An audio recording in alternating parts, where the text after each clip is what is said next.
Kalau secara desain kalian mikir Fold 7 bakal berubah jadi Fold 8, kalian salah. Karena Fold 8-nya bakal berubah jadi gini dong. Yes, di video kali ini gue bakal nyobain HP Fold terbaru Samsung yang gak cuma naik generasi, tapi bener-bener berubah wujud. Bentuknya seukuran pasport, berat cuma 201 gram, dan pas dibuka, layarnya berubah total dong. Kira-kira apakah bentuk baru ini bikin HP Fold lebih nyaman dipakai sehari-hari? Atau malah makin rempong? Yuk kita bahas.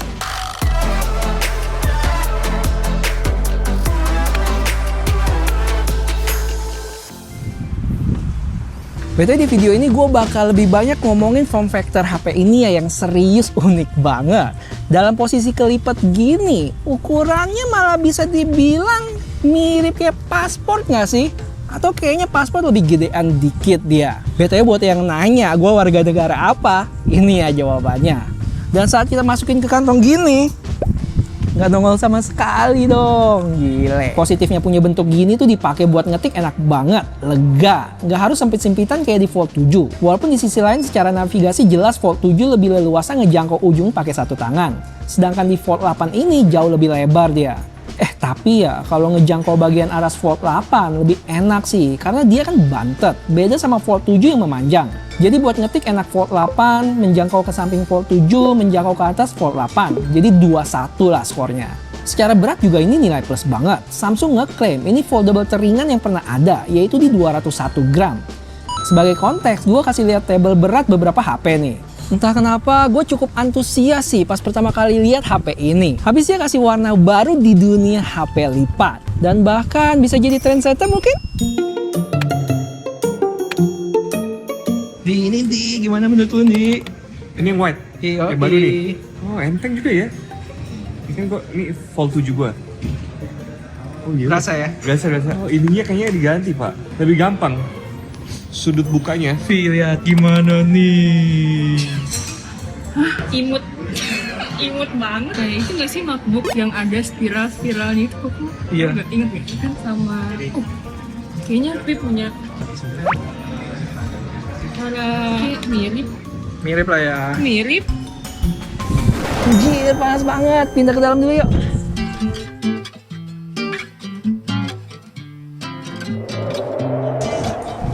Tuh. Empuk banget. Oke, jadi impresi gua sama HP ini yang kalau udah di unfold atau dibuka agak aneh deh. Tapi lebih ke positif sih. Kok jadi lebih gampang buat bukanya ya? Karena salah satu komplain gua di Fold 7 kemarin, dia rata sisinya, jadi agak susah buat buka.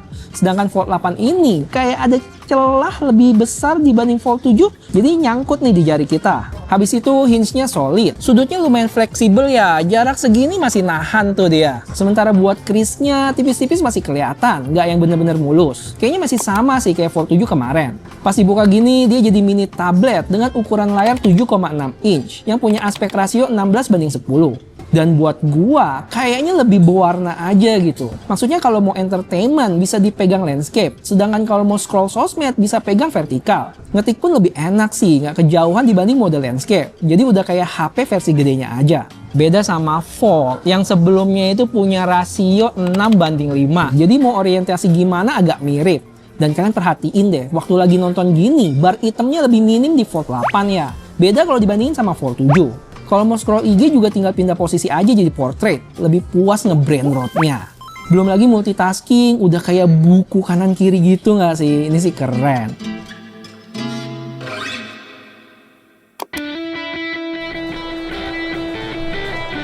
Guys, tapi ada satu fitur menarik dari si kamera baru ini guys. Yuk, nama fiturnya My Fan Cam. Buat yang suka konser, ini andalan banget. Yang intinya AI bakal ngedetect objek dan ikutin pergerakannya. Kalau kalian loncat-loncat pun nggak usah takut ya, karena fitur horizontal lock ada juga di sini. Jadi setelah kelar rekam, kita buka videonya, terus pilih icon Galaxy AI ini dan video reframe. Nanti si AI bakal ngedetect orang-orang di dalamnya, terus pilih orangnya dan tentuin rasio frame-nya juga. Dan ini dia hasilnya, sebelah kiri video aslinya dan kanan fitur fancam-nya yang udah aktif. Jadi kita nggak usah terlalu arahin kameranya ke objek, nanti si AI bisa ikutin sendiri. Kerja bagus.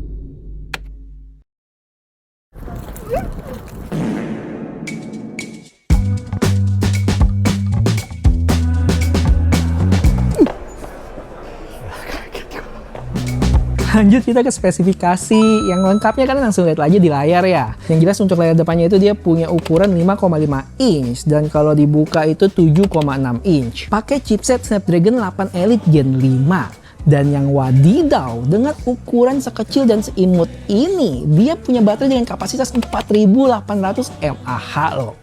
Karena udah pakai teknologi silicon carbon, Loh, kok mukanya biasa aja, Ndi? Silicon carbon emang apaan? Intinya teknologi baterai terbaru. Tapi nggak baru-baru amat juga sih. Yang memungkinkan dengan ukuran baterai yang sama bisa menampung energi yang lebih banyak. Jadi kapasitas mAh-nya bisa lebih gede. Betul di awal pakai HP ini gue juga sempat pantau pemakaiannya ya. Oke guys, jadi biar lebih berfaedah, mari kita cek baterainya. Jadi gue baru pegang nih, sekarang ada di 90%. Dan kita lihat di akhir nanti sisa berapa dan SOT-nya juga. Nah, kalau buat kamera nggak bisa dianggap remeh nih. Dia double 50 megapiksel, lensa main dan ultrawide juga. Nanti kita tes lebih lanjut setelah ini. Sekilas buat One UI 9, jujur gue belum terlalu banyak explore sih. Tapi ada ketemu beberapa perubahan, misalnya di quick panel. Terutama bagian brightness sama volume yang sekarang nggak ada background tipisnya lagi. Habis itu icon buat dark mode sama mute juga misah. Jadi bisa di-resize dan ditaruh di mana aja sesuka hati. Terus kalau ke bawah dikit, ada media output yang tadinya cuma bisa resize ke bawah, sekarang bisa diperkecil juga ke samping. Jadi nggak terlalu makan tempat deh. Terima kasih untuk pipi yang ketemu ini guys. Kalau gue sih nyari nggak bakal ketemu dah. Tapi yang paling gue rasain manfaatnya di Fold 8 justru waktu pakai Photo Assist. Karena layarnya luas, jadi ngeditnya lebih enak. Dan hasil sebelum sama sesudahnya bisa langsung sebelah-sebelahan gini. Puas dah. Terakhir dan mungkin ini perubahan di One UI 9 yang paling berasa ada di Samsung Health yang bikin lebih pintar, dan kalau dikombinasin sama Galaxy Watch dia bisa ngebaca pola data kesehatan kita dan kasih insight kalau ada sesuatu yang berbeda dari kebiasaan. Ada juga fitur kayak Heart Health Score, Vitals, dan Daily Cardio Load buat bantu kita memahami kondisi tubuh dan mengatur intensitas olahraga. Oh ya, buat dukungan software, Samsung ngejanjiin 6 kali Android update dan 6 tahun security update. Halo? Pegangnya gini guys. Nah, baru bisa pamer setengah nih. Salah satu yang gue impress pakai kamera foldable adalah kemampuan dia buat shoot pakai lensa utamanya ya guys. Yang mana kalian bisa lihat hasilnya nih, mantep banget nih. Gue lagi shoot di ultrawide. BTW, ini kenalin Andy Garcia. Gimana nih rasanya setelah lu nge-shoot Rich Brian sekarang turun gunung jadi nge-shoot YouTuber cupu dari artis internasional ke UMKM digital? Ya, gak apa-apa, Pak. Namanya juga hidup kadang butuh kegiatan sosial. Selebihnya untuk kamera kualitasnya ya khas Samsung lah ya. Foto-fotonya cakep, punya dynamic range yang luas walaupun kondisi backlight gini. Terus buat zoom juga cukup oke walaupun gak ada lensa tele. Cuman ya jaraknya gak bisa terlalu jauh. Fitur lain kayak APV, lock, sama LUT juga ada kok. Akhirnya kelar juga guys. Sekarang jam 3:30 dan baterai ada di 66% ya. Dan SOT-nya guys dapat di, jadi pemakaian 30%. SOT-nya di 2 jam ya. Untuk pemakaiannya ada kamera, One UI, YouTube kayak gini-gini guys. Kalau bisa lihat aja detailnya. Kalau dihitung kasar full ke 100%, ya kurang lebih 6-7 jam SOT bisa didapat. Dan itu udah termasuk oke untuk ukuran HP foldable tipis gini.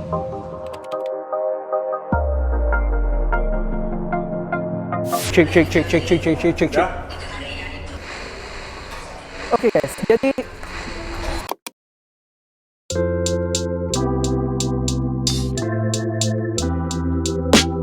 Oke, tambahan aja. Sebelum bahas varian dan harga, mari kita bahas dua model lainnya dulu. Kalau Galaxy Z Fold 8 tadi hadir dengan bentuk yang benar-benar baru, Samsung juga masih mempertahankan desain Fold tradisional lewat Galaxy Z Fold 8 Ultra, yang bisa dibilang sebagai penerus langsung dari Fold 7. Jadi ingat, Fold 7 bukan ke Fold 8, tapi ke Fold 8 Ultra.